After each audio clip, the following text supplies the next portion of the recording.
Welcome to lectures of discrete structures. Today let us learn what is permutation. Suppose I have two objects, say A and B. I want to arrange these two objects. In how many ways I can arrange them? One way is I'll just write first A and then I'll write B. Second way is I'll write first B and then A. Only two possibilities. Suppose I have three objects A, B, C. I want to arrange them. I can take A first, then I'll keep B, then C. This is one arrangement. Then I'll just keep A as it is, but I'll exchange these two. Next, I'll put C and then I'll take B, or else I'll change A and B. Instead of taking A first, I'll write B, A, C. I'll keep this B as it is and I'll change these to C, A. Now instead of taking C here, I'll take A, then I'll keep B and A like this, or I can even write it like this. Okay, so now this arrangement is different. Every arrangement is different here. Say, suppose if this A, B, C are physics, maths, and chemistry books, then one after the other you're keeping. First, you're putting physics, then maths, and then chemistry, like that, right? So, these arrangements are different. When you have two objects, you can arrange in two manner.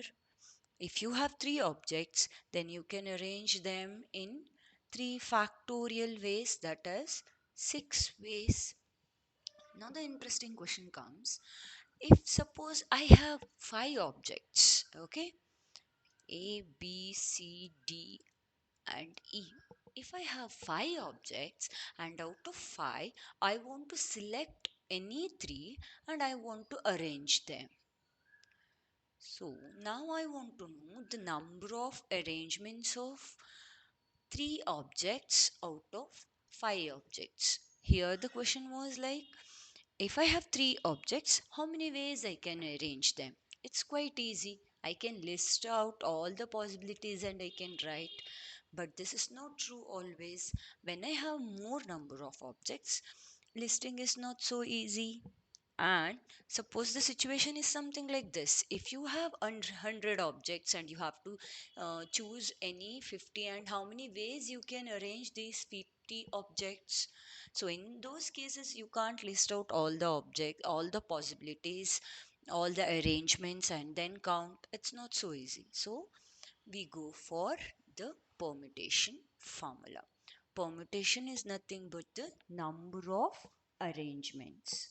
In fact, study of permutation and combination is concerned with determining the number of different ways of arranging or selecting the objects and then arranging the objects out of a given number of objects. Okay, actually in fact here we are not listing out the arrangements.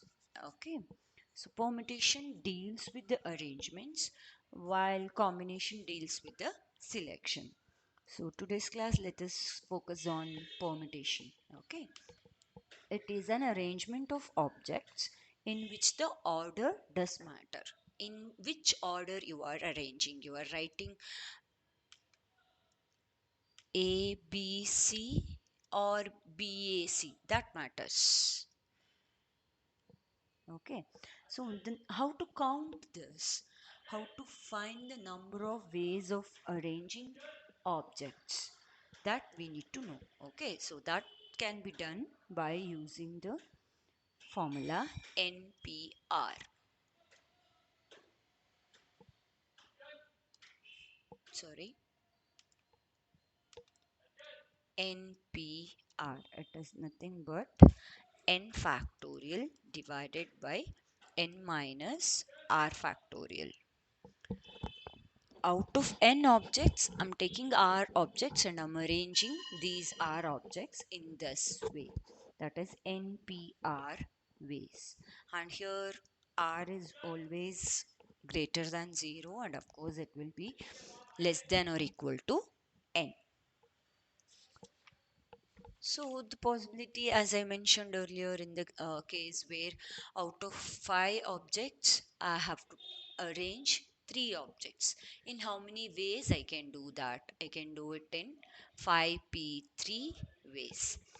First situation where I had only 3 objects, I want to arrange all 3, right? So that is nothing but 3p3 by using the formula. So it's 3 factorial divided by 3 minus 3 factorial, which is nothing but 3 factorial by 0 factorial, which is equal to 1. So it's 3 factorial, which is equal to 6. With the second scenario, there it is out of 5 objects, I want to arrange 3 objects. So that can be done in 5p3 ways. That is 5 factorial divided by 5 minus 3 factorial ways. Okay, now there are different scenarios where repetitions are allowed, where uh, you are selecting all the objects just as the first case. So, different scenarios, what happens to the values of n and r? The first case where if I'm arranging all the objects, okay, that is r equal to n. What happens? npr will become npn, right, which is nothing but n factorial divided by n minus n factorial is 0 factorial, which is equal to 1. So npn is n factorial. That is nothing but the number of permutations of n things taken all at a time. Okay, I'm taking all n objects and I'm arranging. In how many ways I can arrange? That is nothing but the number of permutations, which is nothing but n factorial. Second scenario is if r equal to 0. Okay, then it's np0, which is nothing but n factorial divided by n minus 0 factorial, which is equal to 1. And the third scenario is where I'm taking out of n objects, I'm taking r at a time, but the repetition of the objects allowed. Like the scenario where I have, say, the word, something like this. Okay. Hmm? How many words I can frame from the letters of these words with the repetition? In the sense, I can use wo twice while making a word, okay, or I can use m twice, like that. How many ways I can, how many words I can make out from the letters of this word with the repetition of the letters? I can repeat any letter over here. So such things happens in the sense, out of n objects, I'm taking r at a time, but with repetition. Okay, with repetition. In that case, it is n power r. If repetition is allowed, then I can do it in n power r ways.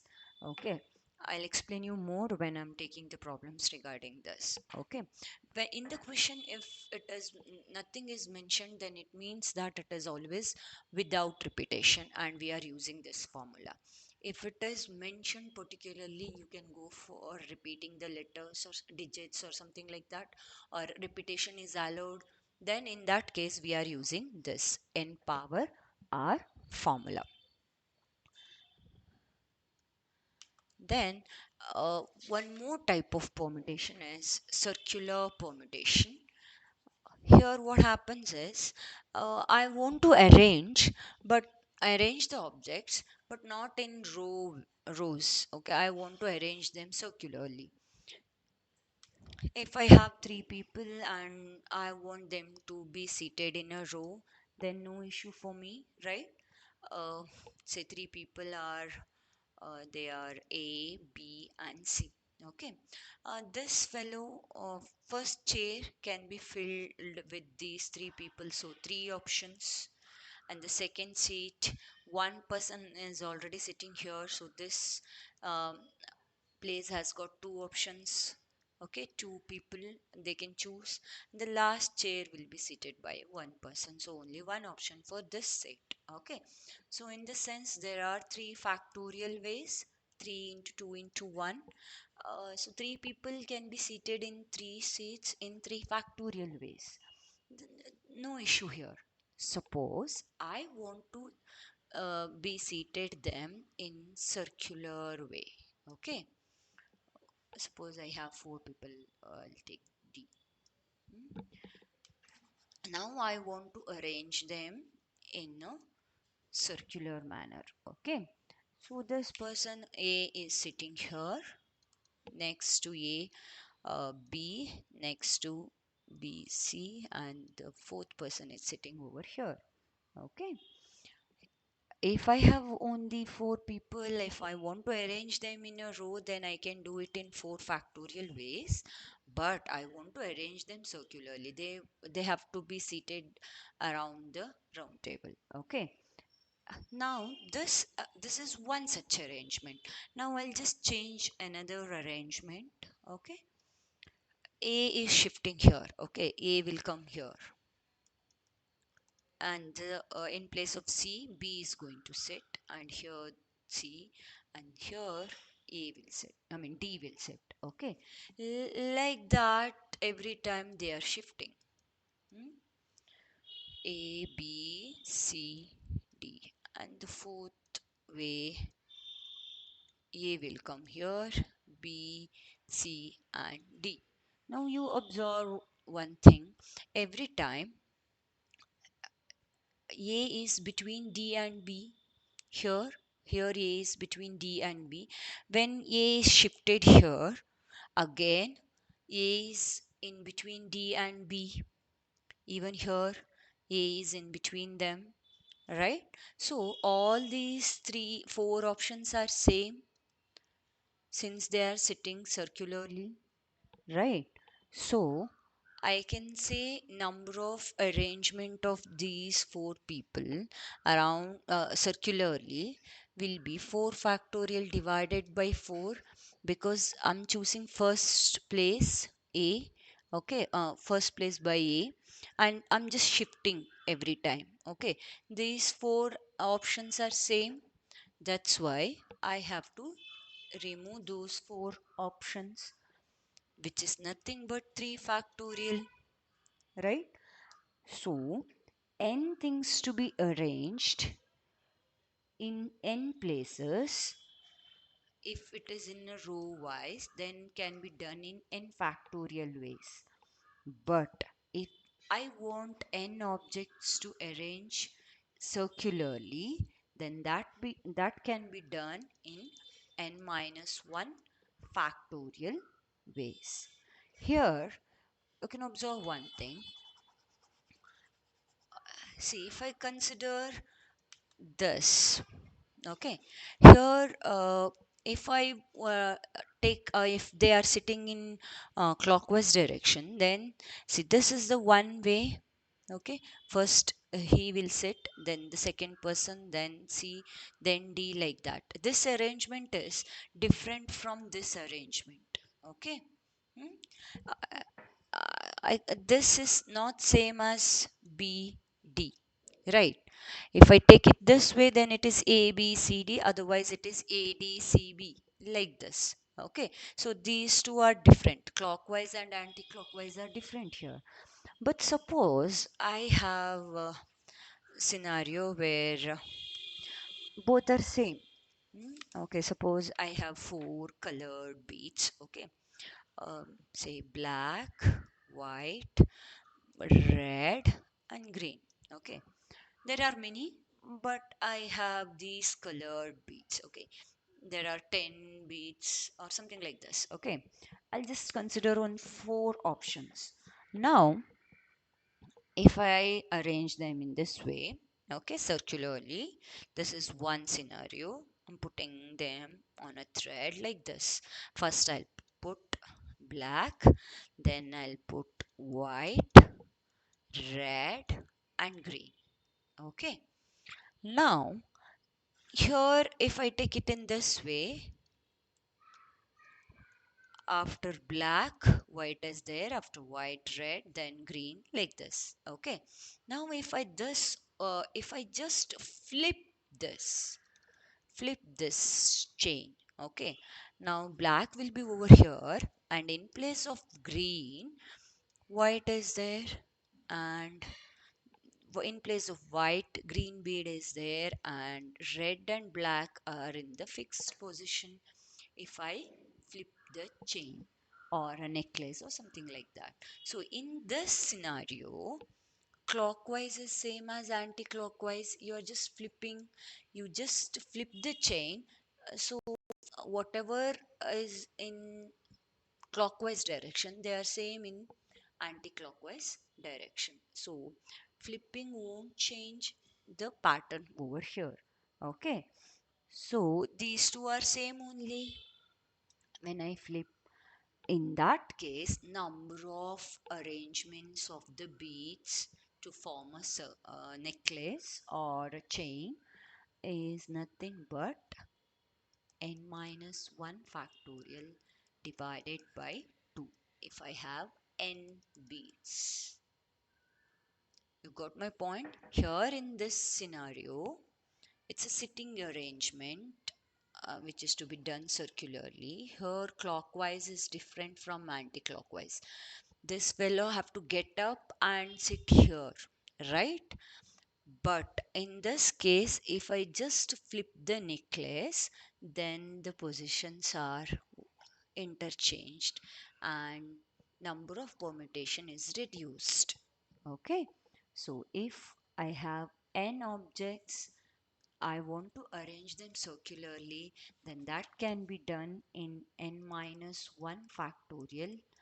But if I want to make a necklace or a chain with n beads, where flipping matters in the sense clockwise is same as anti-clockwise, then the number of permutations equal to n minus 1 factorial divided by 2. So in my next video, I'm going to take problems regarding this permutation and circular permutation. Thank you for watching.